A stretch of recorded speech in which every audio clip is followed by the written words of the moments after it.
आणि अनुभवामध्ये त्यांना दोनच गोष्टी ऐकायच्या असतात. पहिली गोष्ट की तुला अश्वत्थामा भेटला की नाही, आणि दुसरी ना मैयाने तुला दर्शन दिले की नाही. तर तुझं त्याच्यावर काय मत आहे? अश्वत्थामाबद्दल मी म्हणेन तर मला तरी काही अश्वत्थामा दिसलेला नाही.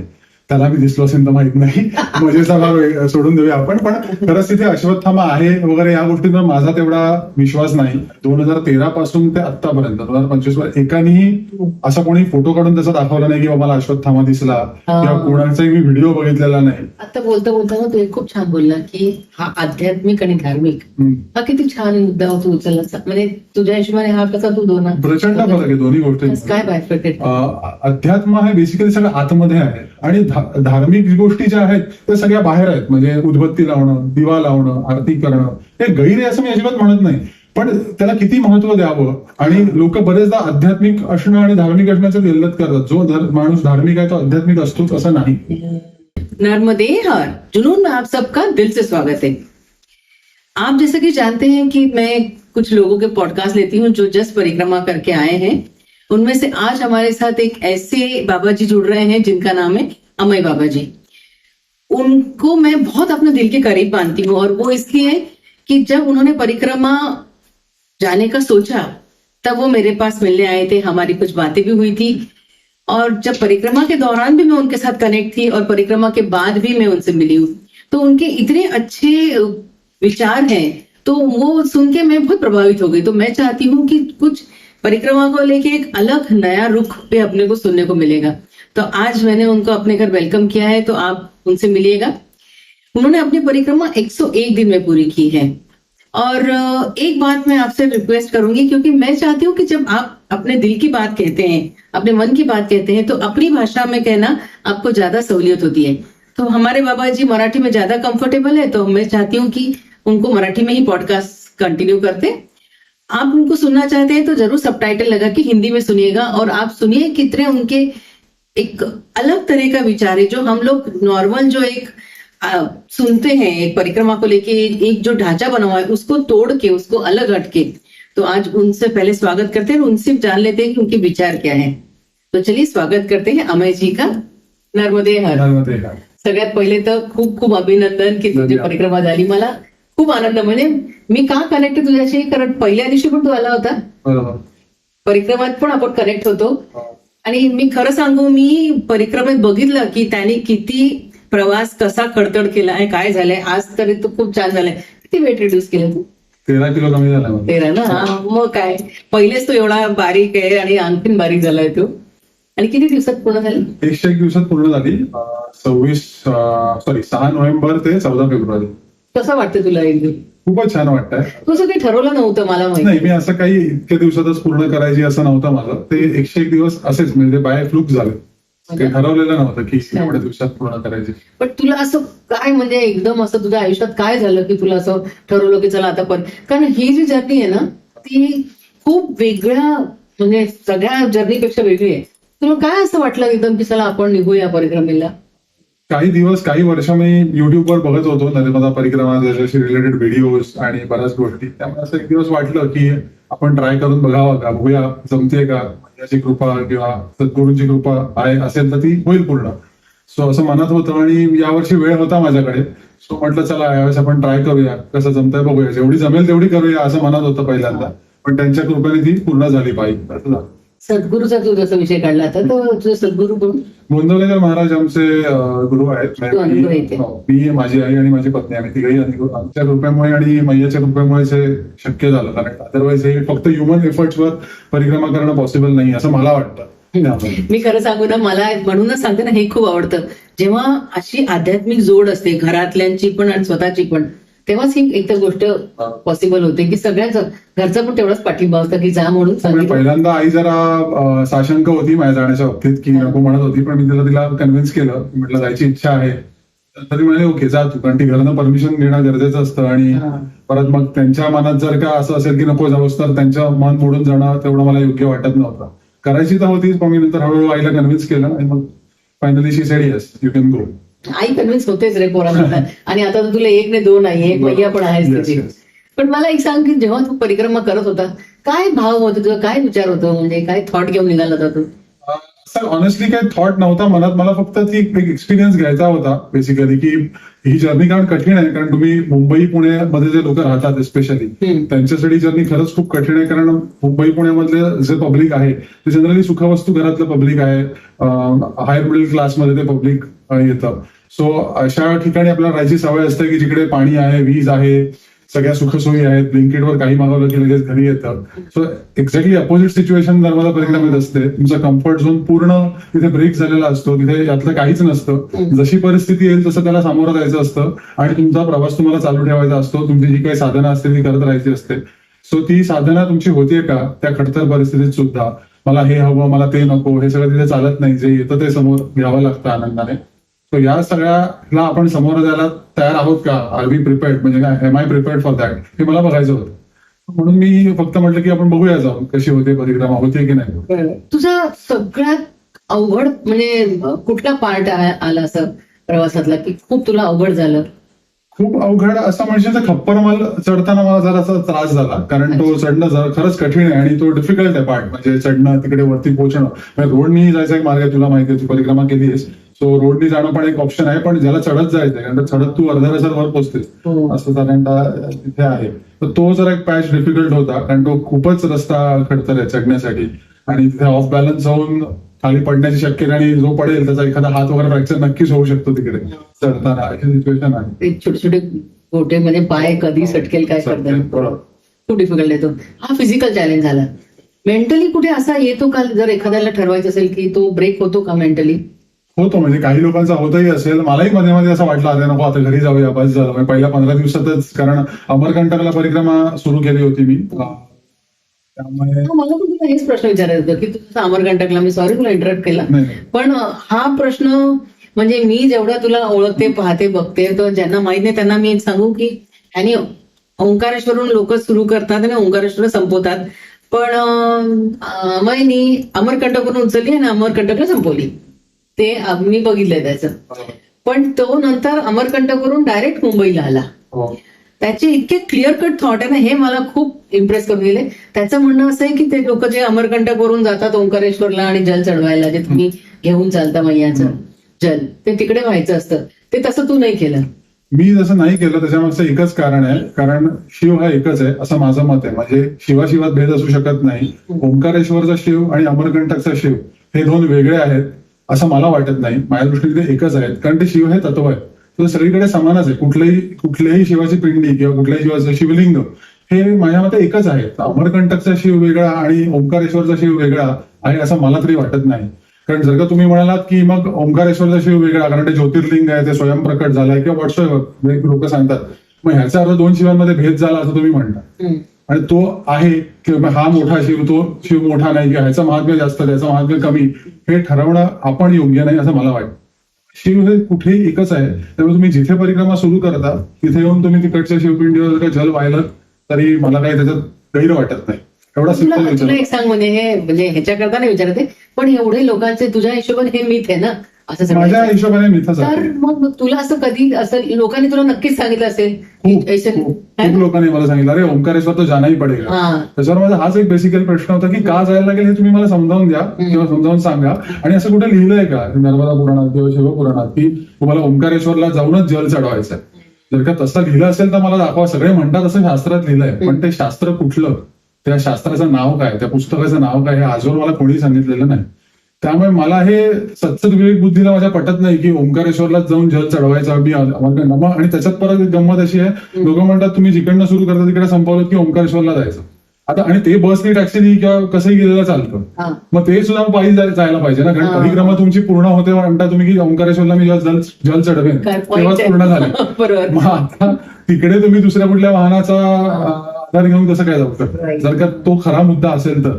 पण माझ्या मते असं काही नाहीये आणि असं काही नसलं तर जास्त योग्य असेल. म्हणजे की तुम्ही जिकडनं परिक्रमा सुरू करताय तिकडेच तुम्ही संपवली आणि तिकडच्या शिवपिंडीवर जर का तुम्ही जल चढवलं तरी ते काही गैर नाही आहे त्याच्यात. हा माझा विचार झाला. म्हणजे विचार खूप क्लिअर आहे, हे खूप छान आहे. म्हणजे आपण आपल्या विचारांनी चालतोय, खूप छान आहे. हीच ही नवीन पिढीकडनं खूप शिकण्याचं ह्याच्यात आहे. पण मला एक आणखीन सांग, जेव्हा परिक्रमा केला तर कसं परिक्रमावासींना असं आणि आश्रमधाऱ्यांचं वगैरे काय कसं तिथे आहे असं काही आश्रम जे आहेत बेसिकली, जे अत्यंत चांगल्या पद्धतीने वेल मॅनेज्ड आहेत, ज्यांच्याकडे मॅनपॉवर आहे, ज्यांच्याकडे खूप लोक आहेत कामाला किंवा हेल्प करायला. तिकडे सगळी व्यवस्था उत्तम आहे, सगळं छान आहे. पण काही ठिकाणी असं निदर्शनास आलं की काही परिक्रमावासी, म्हणजे मी एमपीचे किंवा महाराष्ट्राचे असे म्हणू इच्छित नाही, परिक्रमावासी बेसिकली, त्यांच्याकडनं कधी कधी स्वच्छतेची नीट भान राखलं जात नाही, कधी कधी सफाईचं तेवढं स्वच्छता तेवढी राखली जात नाही. असं होतं, मग तिकडे आश्रम घरी चिडतात किंवा ते जरा नाराज होतात आणि मग ते जरा त्यांच्या थोडा वाद विवाद होतं, हे सगळं होतं. पण याची काळजी थोडी परिक्रमावासियांनी सुद्धा घ्यायला हवी. मग एमपीचे असोत, महाराष्ट्राचे असोत, राजस्थानचे असोत, कुठलेही असोत, की बाबा आपल्याकडनं आपण जिथे राहतोय, आपण जिथे आसन लावतो, तिकडनं सकाळी निघताना किमान एक झाडू मारला जावा किंवा स्वच्छतागृहांमध्ये मुबलक पाणी असेल तर ते व्यवस्थित ओतलं जावं, याची निगा आपण राखावी परिक्रमावासियांची, असं मला वाटतं. काही ठिकाणी नाही करत काही लोक. आणि असं नाही की सरकार 100 परिक्रमावासी असतील तर 100 तसे, पण एक 5-6 लोक असे असतात किंवा 2-3 लोक असे असतात की ज्यांच्याकडनं ते राहून जातं करायचं. सो त्यांनी कृपया या गोष्टी टाळाव्यात आणि या गोष्टींची आपण एक रात्र का राहिलो, पण आपण तिथे आसरा दिलाय ना, तर आपण बरोबर तो क्लीन करावं ना निघताना. छोट्या छोट्या आपल्याच गोष्टी चुकतात. मला ना खूप एकदा ना असं खूप, तुझाच व्हिडिओ तूच दाखवलं तर एकदा मैयाच्या काठावर लोकांनी प्लास्टिक म्हणा, चुनरी म्हणा, बिस्किटचे पुढे म्हणा, हे सगळे वगैरे खूप आहे. तू पण बघितलं ना? हे सगळं मी पण बघितलं. पण आता तो त्यांच्या काय मला माहिती नाही, त्यांच्या भक्तिभावाचा तो प्रकार आहे का काय मला माहिती नाही. म्हणजे मैयाची आरती केली जाते, मैयाला तिथे खूप मानलं जातं आणि त्याच मैयामध्ये प्लास्टिकचे दिवेही सोडले जातात. सो हे बघून खरंच खूप वाईट वाटतं आणि त्यात फार विरोधाभास जाणवतो. म्हणजे कॉन्ट्राडिक्शन की तुम्ही जिची पूजा करताय, जिला एवढं मानताय, तिचंच पात्र जे स्वच्छ आहे ते तुम्ही खराब करताय, कपडे धुवून किंवा प्लास्टिकचे दिवे सोडून, असं आहे बेसिकली.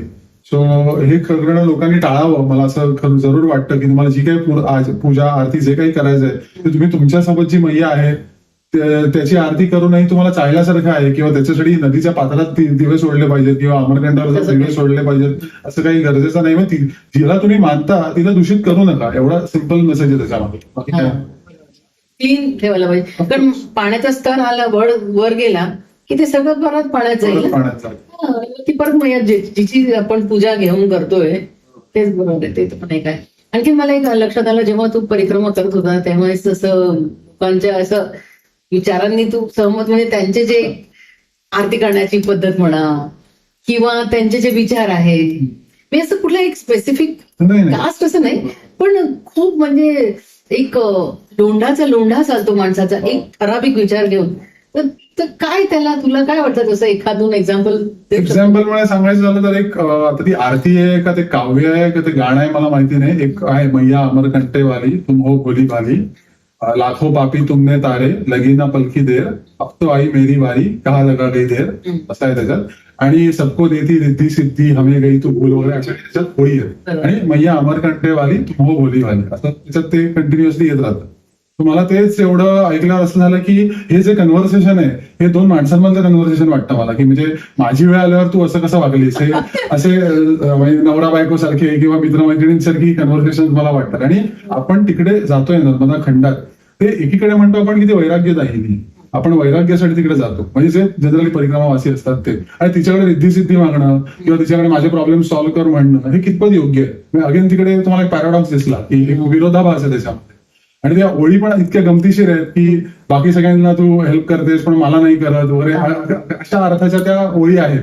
सो त्या जरा ऐकून मला फारच आश्चर्य वाटलं की असं कसं काय बेसिकली. सो असं आहे, अशा बऱ्याच गोष्टी आहेत तिकडे. म्हणजे जसं तट परिवर्तन करताना बरेचदा लोकांना क्लिअर इन्स्ट्रक्शन दिलेल्या होत्या सगळ्यांनी, तिकडचे जे बोटीचे जे मॅनेजमेंट बघतात की चपला इथे सोडू नका. तुलाही माहिती असेल भुवनेश्वरला इथे लोक कमीत कमी मी 100 एपिसोड तरी चपलांचे बघितले असते.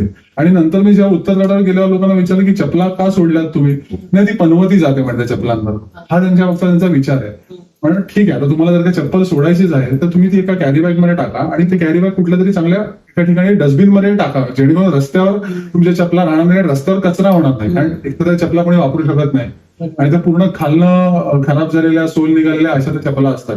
त्याच्यामुळे लोकांचा हा विचार आहे की ती पनवती गेली. मला हे वाटतं ज्या चपलेने तुम्हाला 500, 1000, 700, 800 किलोमीटर व्हॉट्सएव्हर चालवलं असेल त्याला तुम्ही पनवती म्हणून ती चप्पल अशीच रस्त्यावर सोडताय. बरं, तुम्हाला सोडायची आहे तर निदान ती डस्टबिन मध्ये टाका.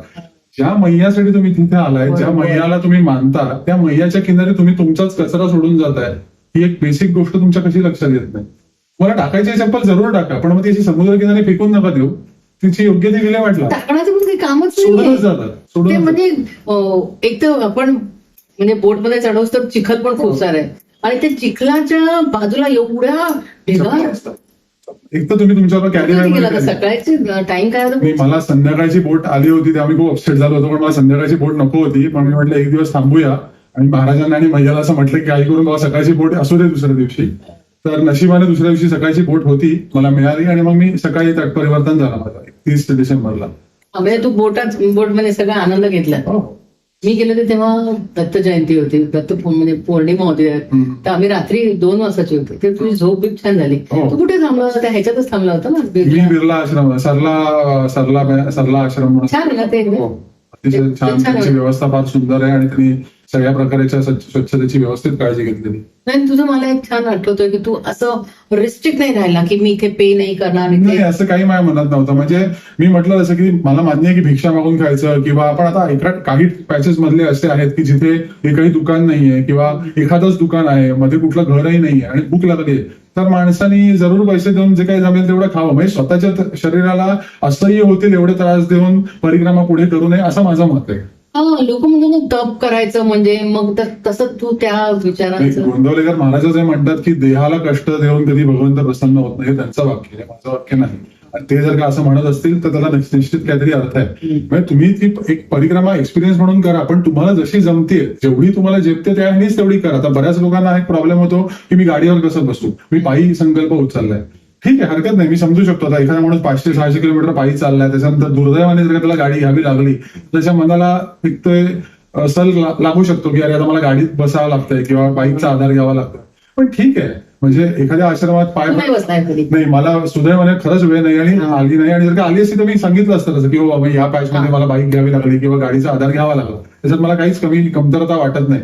तर ज्यांना ते जमत नाहीये, हट्टीपणा करून कृपा करून स्वतःच्या शरीराला प्रचंड त्रास देऊन काही करून मी ती पायीच करणार, हा अट्टास करू नये लोकांनी. एस्पेशली ज्यांची साठी ओलांडली आहे किंवा जे आता 50च्या आणि 55च्या पुढे आहेत, त्यांनी याची कृपया काळजी घ्यावी. कारण मग काय होतं, स्वतःलाही तो खूप त्रास होतो. मग काही काही आश्रमात थांबावं लागतं 7-8 दिवस पाय बरा होईपर्यंत. असे खूप लोक मी बघितले की ज्यांना खूप तो त्रास झाला, त्यांना चालणं अशक्य आहे, पण तो पायीच करायची असा हट्टा असल्यामुळे त्यांना तसं थांबावं लागलं.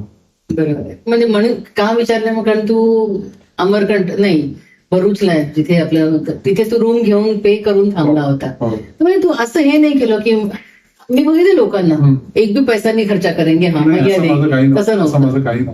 छान होतं. बरं, एक सगळ्यात छान म्हणजे सगळ्यांना इंटरेस्टिंग प्रश्न हा असतो लोकांना, परिक्रमा करून आल्यानंतर तुलाही आता हे अनुभव असेल की एकदा आल्यानंतर तुला छानपैकी स्वागत वगैरे केलं, बसवलं की पहिला प्रश्न विचारला की तुला तुझे अनुभव सांग, है ना? तर तुला आणि अनुभव मध्ये त्यांना 2च गोष्टी ऐकायच्या असतात. पहिली गोष्ट की तुला अश्वत्थामा भेटला की नाही, आणि दुसरी गोष्ट मैयाने तुला दर्शन दिले की नाही. हे 2 गोष्टी म्हणजे तुम्ही परिक्रमा करून आल्या हा काय म्हणतो ना, बाय डिफॉल्ट एक प्रश्न प्रत्येकाला आणायचं होतं. तर तुझं त्याच्यावर काय मत आहे? अश्वत्थामाबद्दल मी म्हणेन तर मला तरी काही अश्वत्थामा दिसलेला नाही. त्याला मी दिसलो असेल तर माहित नाही, मजेचा भाग सोडून देऊया आपण. पण खरंच तिथे अश्वत्थामा आहे वगैरे या गोष्टींवर माझा तेवढा विश्वास नाही बेसिकली. कारण शूलपाणीमध्ये असं म्हटलं जातं की तो त्याचा वावर आहे आणि तो तेल मागतो वगैरे, असं काही लोकांनी सांगितलं. आता साधारणतः 2012-13 साली आपल्याकडे स्मार्टफोन आले, 2013 पासून ते आतापर्यंत 2025 वर एकानेही असा कोणी फोटो काढून त्याचा दाखवला नाही की मला अश्वत्थामा दिसला किंवा कोणाचाही मी व्हिडिओ बघितलेला नाही. ती एक काय म्हणतात त्याला, कथा आहे म्हणा किंवा ते कसं मानलं जातं, तो एक प्रत्येकाच्या मानण्याचा भाग आहे. तिकडे अश्वत्थामा आहे आणि तो दिसतो वगैरे वगैरे. मला तरी दिसलेला नाही आणि तो तिथे असायचे चान्सेस मला वाटत नाही तिकडे बेसिकली की तिथे तो असेल असे आहे. आता जे कोणी असं म्हणतात की मला दिसलाय, ठीक आहे, त्याबद्दल मी काही बोलू इच्छित नाही, पण माझ्या मते असं होणं कठीण आहे बेसिकली. आणि मैयाचे दर्शन तर सगळे म्हणतात, मैयाचं दर्शन म्हणजे ती एक भावना आहे बेसिकली. काय होतं की आपण ऐकलेलं असतं की या खंडात मैयाने दर्शन दिलं, मग कुठली तरी एक छोटी मुलगी आली, तिने समजा काही बाबाजी क्या खाओगे विचारलं तर आपल्याला वाटतं मैया झाली. बेसिकली मैयाचं दर्शन म्हणजे काय, मैयाच्या कृपेने ती मुलगी तुम्हाला तिथे भेटली किंवा ती व्यक्ती तुम्हाला तिथे भेटली, ज्याने त्यावेळेस तुम्हाला जेवण दिलं, पाणी दिलं, जे काही असेल ते. मैयाने दर्शन दिलं याचा अर्थ मी असा घेतो की मैयाच्या कृपेने किंवा महाराजांच्या कृपेने हवी तेव्हा योग्य गोष्ट मिळणं तुम्हाला गरज असतं. आता मला तहान लागली प्रचंड आणि कोणीतरी येऊन मला पाणी विचारलं, कोणीतरी येऊन मला जेवायला दिलं. सो ती मैयाचीच कृपा आहे किंवा सद्गुरूंचीच कृपा आहे. त्यांच्या कृपेने ती मला त्या व्यक्तीकडनं ती मला मदत मिळाली. एवढा त्याचा साधा अर्थ मी घेतलेला आहे. ती मैया प्रकट होते वगैरे असं मला तिथे वाटत नाही. म्हणजे मैयाच्या रूपात कोण बाल रूपात आलं, बाल बाई रूपात आले, कुठली ना कुठली तरी व्यक्तीच तुम्हाला ती मदत करते बेसिकली. असं माणसामध्ये देव येतो अर्थात, आणि माणसामध्येच तो आपण शोधला पाहिजे. पण दुर्दैवाने आपण तो दगडात बघतो, हा प्रॉब्लेम आहे. हो ना. किती छान बोललं माहितीये, खरंच आहे. मग आपण त्याच्यावर दूध टाकतो, अभिषेक करतो, आणि पण एवढं दूध उचलून कोणाला देणं हे नाही करत. हे खूप सुंदर आहे, खरंच आहे. पण हे खूप तुझ्या हिशोबाने हे अश्वत्थामा आणि हा मैया, माझ्या मते असं काही नाहीये तिथे, असं माझं मत आहे. कारण असं होऊ शकत नाही की तो कोणाला तरी तर दिसला असेल ना. मग 2012-13 सालानंतर जेव्हा स्मार्टफोन आले भारतात, साधारणतः 12-13 साली स्मार्टफोन सुरू झाले होते भारतामध्ये. सो त्याच्यानंतर ज्यांनी कोणी परिक्रमा केली गेल्या 13 वर्षात, तिथे कोणीही असं फोटो नाही घेतलाय, फोटो नाही. आणि आता सेल्फीचं युग आहे. अश्वत्थामाबरोबर सेल्फी सोडून दे, आपण लांबनं कुठेतरी चालत येताना दिसला असेल किंवा कुठेतरी जाताना दिसला असेल कोणाला तरी, म्हणजे कमीत कमी 1,00,000 लोकांनी परिक्रमा केली असेल 12 वर्षात, कमीत कमी 1,00,000 लोकांपैकी कोणाला तरी तर दिसला असता, असं माझं म्हणणं आहे. त्यामुळे असं या अपेक्षा ठेवून तिथे जाऊ नका, असं माझं म्हणणं आहे. किंवा तिथे काहीतरी चमत्कार होतो, तिथे अश्वत्थामा दिसतो, मैया प्रकट होते, तर असं काही होण्याचे चान्सेस फार कमी आहेत. बेसिकली राजा नाहीच आहे, असं मी म्हणेन. त्यामुळे ती परिक्रमा ही बेसिकली तुमची मेंटल स्ट्रेंथ, तुमची फिजिकल स्ट्रेंथ काय आहे, किंवा तुम्ही कम्फर्ट झोनच्या स्वतः किती बाहेर राहू शकता, तुमचं जे एक सुखवस्तू चौकडीचं आयुष्य आहे, ती चौकड मोडून तुम्ही स्वतःला किती अजून लांब नेऊ शकता त्या चौकडीपासून, किती काय सस्टेन करू शकता, त्यामध्ये सगळ्यात महत्वाचं तुमची साधना चालू राहते का. म्हणजे आज मला सकाळी बरेचदा होतं की बालभोग मिळत नाही, बऱ्याचशा आश्रमात बालभोग नसतो, अजूनही नाहीये. तर तुम्हाला काही किलोमीटर गेल्यावर कुठलं तरी दुकान लागतं. सो त्यावेळेस माझं सकाळचं नामस्मरण होतंय का, चालताना माझं नामस्मरण होतंय का, मी एकटा चालत असताना माझ्यात कुठल्या वृत्ती जागृत होत आहेत, कुठले विचार माझ्या डोक्यात येत आहेत. तर स्वतःचं अवलोकन करण्यासाठी ही यात्रा आहे, कारण तुम्ही एकटे असता जनरली. सो त्यावेळेस तुमच्या मनात अनेको विचार येऊन जातात, चांगले वाईट सगळे विचार येऊन जातात. सो ते आपल्या मनात काय विचार येत आहेत, काय वृत्ती जागृत होत आहेत, त्याच्यानंतर आपण कॉन्सन्ट्रेशन नामस्मरणावर करू शकतोय का, किंवा तुमची जी काही साधनं असेल तुमच्या गुरूंनी दिलेली त्यावर तुमचं लक्ष केंद्रित होऊ शकतंय का. प्लस तुम्हाला दुपारी जेवायला मिळेल ना मिळेल माहिती नाही, रात्री आश्रम मिळेल ना मिळेल माहिती नाही. जनरली आश्रम मिळतोच, रात्री प्रत्येक दिवशी जेवायला मिळतच. म्हणजे मी एखाद दिवस कधीतरी उपाशी राहिलो असेल दुपारचा, अदरवाईज असं कधी झालेलं नाही की जेवण मिळालं नाही. पण हे कुठे माहिती नसतं, कधी मिळणार आहे माहिती नसतं. स्पेशली जबलपूर टू अमरकंटक हा जो पॅच आहे, त्या पॅचमध्ये खूपच तशा सोयी कमी आहेत साधारणतः. म्हणजे ते गाडीतनं जेवण तुम्हाला आणून देतात आणि मग तुम्हाला ते सो असं आहे. पण तरी जेवण मिळालं, म्हणजे 101 दिवसांपैकी 99 दिवस दुपारचं जेवण मिळालं. मला एक सांग, जसं पूर्ण तुझ्या प्रवासामध्ये कुठला असा इन्सिडेन्स असं असेल की हा तुला काहीतरी शिकलो तर खूप आपण, हे तर तू पण डिनाय नाही करणार, मी पण डिनाय नाही करणार, की आपण सगळं शिकतो. नक्कीच परिस्थितीची आपल्याला तडजोड करायला म्हणा, किंवा आपले विचार म्हणा, थॉट पण चेंज होतात आपले. तू कुठला असा इन्सिडेन्स असा काहीतरी घडला का की जिथे दॅन यू रिअलाइज की इथे तुझा बघण्याचा दृष्टिकोन बदललाय, की नाही मी हे आज मला हे काहीतरी शिकलोय मी नवीन, असं काहीतरी इन्सिडेन्स घडला का? पूर्ण परिक्रमाच म्हणजे ओव्हरऑल परिक्रमेत प्रत्येक दिवशीच काही ना काहीतरी शिकण्यासारखं आहे. म्हणजे ओव्हरऑल MP मध्ये तर त्यांचा एवढा भाव आहे नर्मदेबद्दल, फारच त्यांचा भाव अगदी चांगला आहे. आणि ते तुम्हाला देवासारखंच मानतात. अर्थात आपल्याला माहिती आहे आपण देव नाही होत, सो पण ते असंच मानतात की तुम्ही देवाचेच अवतार आहात, किंवा तुम्ही तेच काहीतरी आहात, असं ते दैवी ऑड वाटतं असतं तेव्हा. खूप ऑड वाटतं. आणि मी तर अनेक वेळा सांगितलं की असं तुम्ही जे मानताय, मी तुला गंमत सांगतो, मी एका आश्रमात एका गृहस्थ मध्ये थांबलो होतो. तिथे मला शेजारी एक माणसाला कळलं की एक परिक्रमावासी आलाय. तर तो मुलगा माझ्याकडे आला आणि मला म्हणाला की माझ्या वडिलांना तुम्हाला भेटायचंय. म्हटलं मला म्हणाले हो तुम्हाला भेटायचंय परिक्रमा. बरं ठीक आहे. मी त्यांच्या घरी गेलो, तर त्यांच्या वडिलांना दुर्दैवाने पॅरालिसिस झाला होता आणि त्यांची डावी बाजू पूर्ण डॅमेज झाली होती पॅरालिसिसवर. सो त्यांनी आपल्या मुलाला सांगितलं की मला उठाव, मला यांच्या पाया पडायचं. सो मी तेव्हा 2 मिनिटं अक्षरशः असं स्टन झालो होतो. म्हटलं कशासाठी? तर ते म्हटलं नाही तुम्ही मैयाचे गेस्ट आहात आणि तुम्ही खरंच देवासारखेच आहात आम्हाला, सो आम्हाला पाया पडायचे तुमच्या, आणि मैयाला हे सांगा की माझा हा रोग तू बरा कर म्हणून.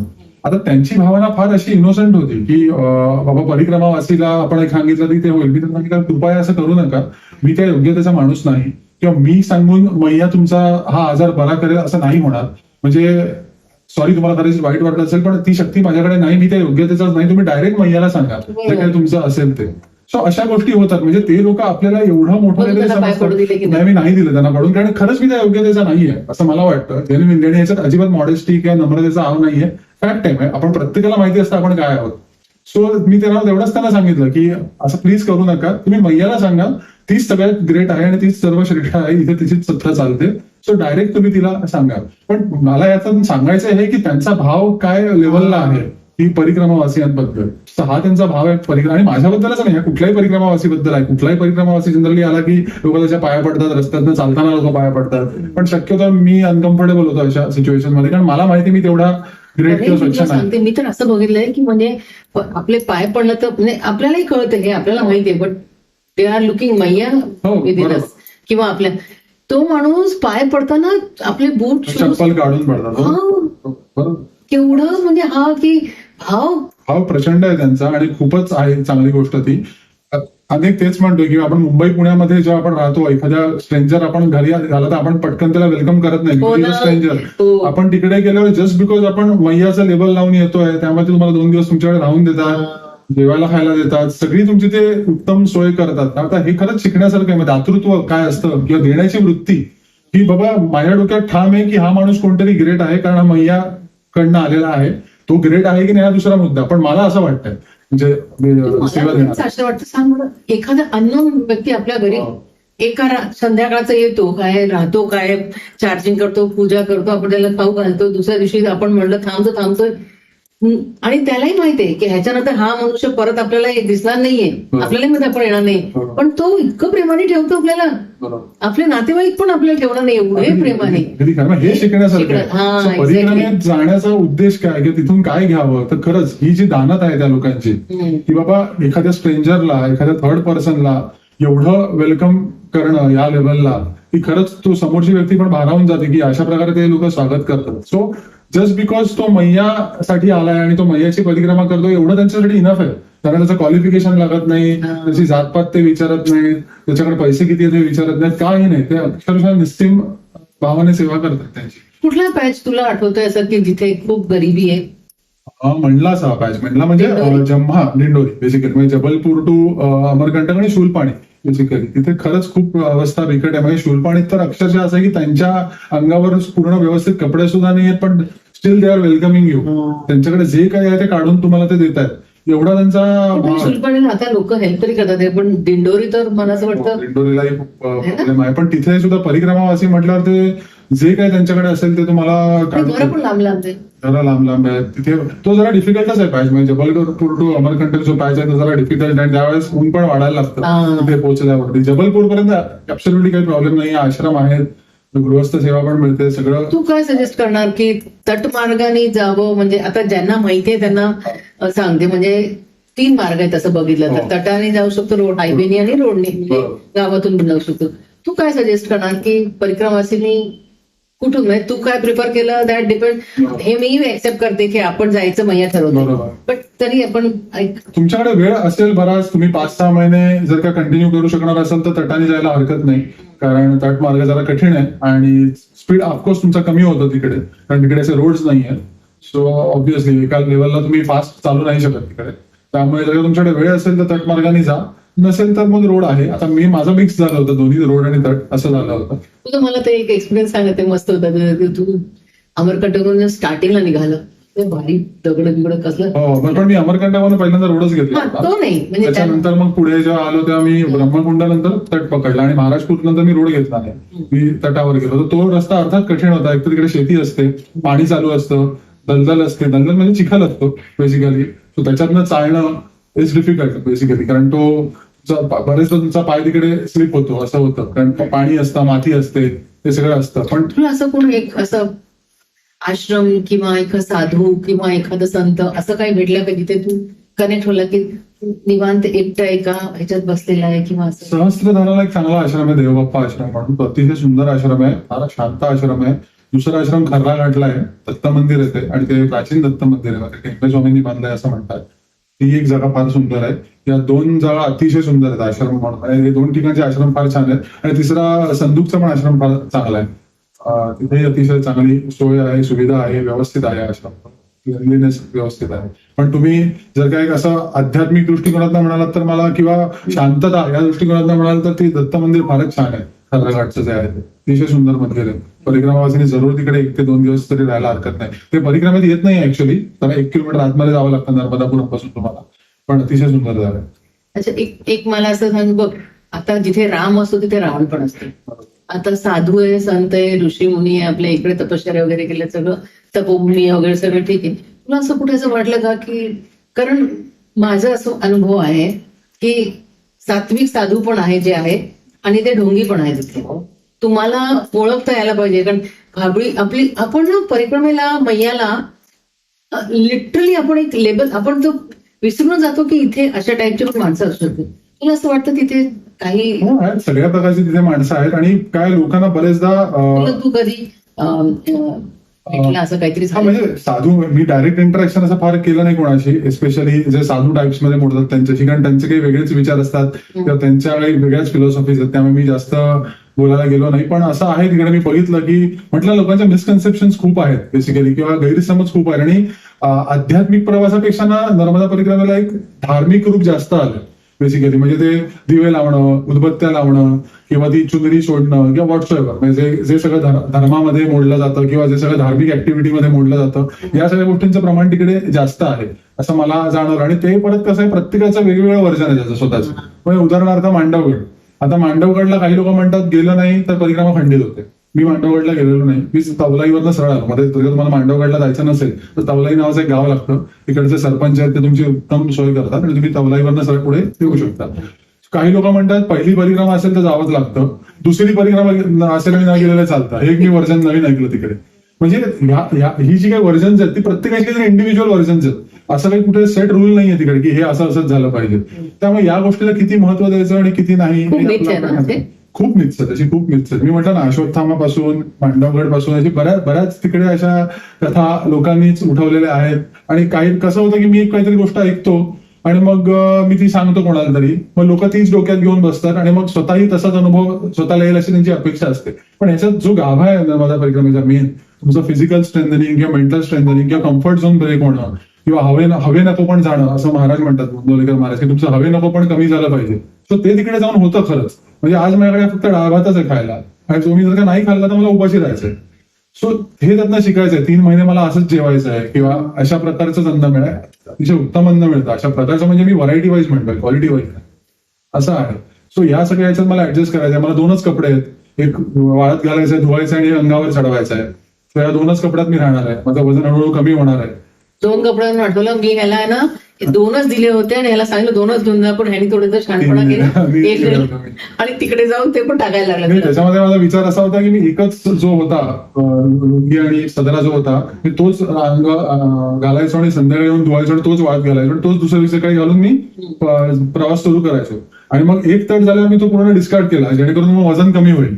तुम्ही 2 कपडे जर का आलटून पालटून वापरले तर दोन्ही तुम्हाला शेवटपर्यंत कॅरी करावे लागतात. सो ते वजन कमी करण्याच्या दृष्टिकोनातून मी तसं केलं होतं. मग तिसरा त्याने नंतर देऊन दिला. हो, मला ते पण शिकवतो मैया की द्यायला शिका, संचय करू नका. मी म्हटलं की प्रॅक्टिकली ही परिक्रमा खूपच लाभदायक आहे असं मी म्हणेन. प्रॅक्टिकली म्हणजे तुमचे विचार बदलण्यासाठी, किंवा तुम्हाला आयुष्यात तडजोड शिकवण्यासाठी, किंवा दातृत्व शिकवण्यासाठी खरंच खूप उत्तम मार्ग आहे तो परिक्रमेचा. पण त्या अनुषंगाने तुम्ही गेलात तरच ते तुम्हाला जाणवेल. तुम्ही अश्वत्थामा दिसतो किंवा मैया दर्शन देते किंवा अशा कुठल्या चमत्काराच्या अपेक्षाने जर का तिकडे गेलात तर कदाचित तुमचा हिरमोड होऊ शकतो. तर तो अँगल न घेता प्रॅक्टिकली ही मला रोजच्या जीवनात याचा काय लाभ होऊ शकतो या अँगलने जर का तुम्ही परिक्रमेकडे बघितलं आणि करायचा प्रयत्न केला तर नक्कीच तुम्हाला ती फायदेशीर ठरेल असं मला वाटतं. आता बोलता बोलताना तू एक खूप छान बोलला की हा आध्यात्मिक आणि धार्मिक हा किती छान मुद्दा तू उचलला. म्हणजे तुझ्या हिशोबाने हा कसा तू प्रचंड फरक आहे दोन्ही गोष्टी. काय बायफर्केट अध्यात्म हे बेसिकली सगळं आतमध्ये आहे असं मला वाटतं. जेवढं मी ऐकलंय, जेवढं मी बघितलंय, किंवा जेवढ्या महाराजांच्या कृपेने जे काही माझ्याकडनं नामस्मरण करून त्यांनी घेतलं, त्यात मला नेहमी असंच वाटतं की अध्यात्म हा तुमचा आत बदल काय होतो याच्याशी निगडीत अध्यात्म आहे. आणि धार्मिक गोष्टी ज्या आहेत त्या सगळ्या बाहेर आहेत. म्हणजे उदबत्ती लावणं, दिवा लावणं, आरती करणं हे गैर आहे असं मी अजिबात म्हणत नाही. पण त्याला किती महत्व द्यावं. आणि लोक बरेचदा आध्यात्मिक असणं आणि धार्मिक असण्याचं गल्लत करतात. जो माणूस धार्मिक आहे तो आध्यात्मिक असतोच असं नाही. जनरली नसतो तसंच दिसून आलंय मला बेसिकली. पण असं आहे म्हणून मी म्हटलं की बरेचदा मला कोणतरी भेटलं त्यांनी मला सांगितलं की अरे महाशिवरात्रीला तू अमरकंटकला पोहोचतोयस, फार छान आहे तिकडे, म्हणे जर का तू पोहोचलास त्या दिवशी तर 3 परिक्रमांचं पुण्य मिळतं. म्हटलं हे कुठे लिहिलंय मला फक्त सांगा. नाही, शास्त्रात लिहिलंय. हे शास्त्रात लिहिलंय हे आपल्याकडे एवढ्या सर्रासपणे सांगितलं जातं, पण त्या शास्त्राचं नाव काय, ते पुस्तक कुठलं आणि कुठे वाचायचं मी हे कोणी सांगू शकत नाही. म्हणजे तुम्ही वाचलंय का? नाही, मला कोणीतरी सांगितलं. तर ज्याला कोणीतरी हे सांगितलंय त्याला पण अजून दुसरा कोणीतरी हे सांगितलंय. फॅक्ट चेक झालेलेच नाहीयेत, हा प्रॉब्लेम आहे. आणि त्याच्यातूनच ते ओंकारेश्वरला जल चढवा, महाशिव, आणि सगळ्यांचा तो ना असा एक अट्टहास होता की महाशिवरात्रीला पोचायचं ते अमरकंटक. प्रचंड अट्टहास होता. म्हणजे 40, 45, 50 म्हणजे किलोमीटर चाला. मृत्युंजय आश्रम तुला माहिती आहे, तू राहिली आहेस, मी पण तिथे राहिलेलो. मोठा आश्रम आहे.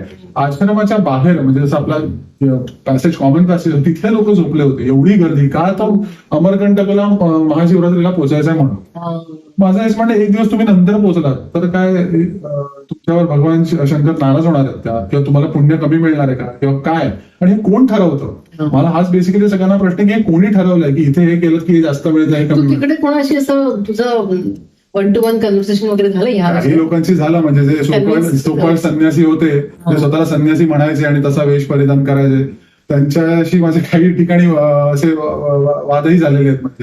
म्हणजे उदाहरण सांगायचं तर एका ठिकाणी भंडारा चालू होता आणि दुपारची वेळ झाली होती, त्यांनी हाक मारली आम्हाला, बाबाजी आहो, आणि मला तो संन्यासी पण होता, मागणंच चालत येत होता. आणि मी जेवून बाहेर आलो आणि नंतर तो काही आला नाही तिकडे, तो पुढे गेला. नंतर एका ठिकाणी परत आम्ही संध्याकाळी भेटलो होतो. त्यांनी मला विचारलं दोपहर का भोजन कहा किए, वहां पे भंडारा चल रहा था तो वहां पे खा लिया. अरे वो नहीं खाना चाहिए था वहां. म्हटलं क्यों, क्या हो गया? वो गमी का खाना था. म्हणजे एका दुःखद प्रसंगाचं ते जेवण होतं. कोणतीतरी एका महिलेचा मृत्यू झाला होता दुर्दैवी, आणि तिचा 13वा का 10वा असं काहीतरी होतं. म्हटलं मग काय झालं? नाही, परिक्रमावासी को पाप लगता है और जो खिलाता है उसको भी पाप लगता है. त्याला म्हटलं हे कुठे लिहिलंय, हे तू कशाच्या आधारावर सांगतोय? शास्त्रात लिहिलंय. म्हटलं शास्त्राचं नाव सांग आणि पुस्तकाचं नाव सांग. बोलला तू? हो, मी त्याला विचारलं तर त्याच्याकडे त्याचं उत्तर नव्हतं. तर त्याच्यावर तो त्याला चिडला. हा, मी म्हटलं हे कोणी सांगितलं, तुम्ही परिक्रमेत आहात म्हटल्यावर हे सगळे कन्सेप्ट डोक्यात गेल्या पाहिजेत तुमचा, की बाबा आता हे जेवण 13व्याचं आहे, 10व्या, आणि जरी असेल जेवण हे जेवण आहे, पूर्ण ब्रह्म आहे, तुम्हाला मिळालं खा, जे मिळतंय ते, त्याच्यात काय झालं असं. मी जेवण दिलं, मला त्यामुळे काय माझी परिक्रमा खंडित झाली नाही, किंवा मला काही त्रास झाला नाही, किंवा काही झालं नाही, असं काही झालेलं नाही. लोकांनी अशा अनेक तिथे या न्यूज उठवलेल्या आहेत की बाबा अजून एक तिकडे एक हे आहे की बाबा मैया जिथे वाहते त्या साईडला पाय करून झोपायचं नाही. ही भावना म्हणून छान आहे की बाबा मैयाकडे कसं आपण पाय करून झोपणार, बरोबर आहे. पण मी तेच म्हणतो, तर काही ठिकाणी असं असतं की तुम्ही तोच एक झोपायला सुटेबल अँगल असतो. तो ठीक आहे, आता तिथे मैया आणि मी आता इकडनं पाय केले तर ठीक आहे, मैयात जाऊन पाय माझे घालत नाहीये, पण मैया ज्या दिशेला आहे तिथे माझे पाय राहिले तर म्हणे नाही ते योग्य नाही म्हणे, आणि असं झोपायचं नाही, असं काही संदेशांनी मला सांगितलं. मी काय त्याच्याकडे लक्ष दिलं नाही. मी तेच म्हणतो, आता तुम्ही ज्या धर्तीवर चालता ती धरती पण माच आहे ना, आपण तिला आईच म्हणतो. त्या धर्तीवर पाय ठेवायचा नाही. देव सगळीकडे असं तुम्हीच म्हणता, मी पण म्हणतो, सगळेच म्हणता. म्हणजे ती जी शक्ती आहे, जिने हे विश्व निर्माण केलंय, जी काय XYZ शक्ती आहे, ती शक्ती सर्वत्र आहेच. मग तिथे मी आता कुठे पाय केल्याने काय फरक पडणार आहे? बेसिकली लगेच मैयाचा अवमान होत नाही त्याच्यामध्ये. असं आहे. म्हणजे अशा खूप कन्सेप्ट आहेत ज्या लोकांनी अजून लोकांचे क्लिअर नाही आहेत, आणि मग लोकांना असली तरी वेगळ्या अपेक्षेने तिथे येतात की मला असा अनुभव येईल, तसा अनुभव येईल. पण मग तसं नाही झालं की लोकांचा हिरमोड होतो. असं बरेचदा होतं. कधी कधी लोक स्टोरीज क्रिएट करतात.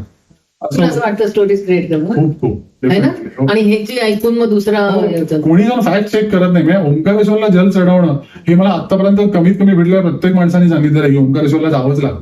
मी म्हटलं ठीक आहे, पण हे कुठे लिहिलंय आणि तुम्ही कशाच्या आधारावर सांगताय हे मला फक्त तुम्ही सांगा. जर का शिव एकच आहे तर तो सगळीकडे कुठलाही शिव एकच झाला. ओंकारेश्वरला जाऊन काय वेगळं होणार आहे? वेगळे विचार आहे ना तुझे. बेसिक लॉजिकल माझं थिंकिंग. आणि असं जर का कुठे लिहिलं असेल तर मला नक्की जरूर आणून दाखवा, मी नाही म्हणत नाही, पण अजूनपर्यंत कोणी मला दाखवलेलं नाही. आणि मला वैचारिक दृष्ट्या पटतही नाही तेवढं की ओंकारेश्वरला वेगळं जाऊन जल व्हायला पाहिजे.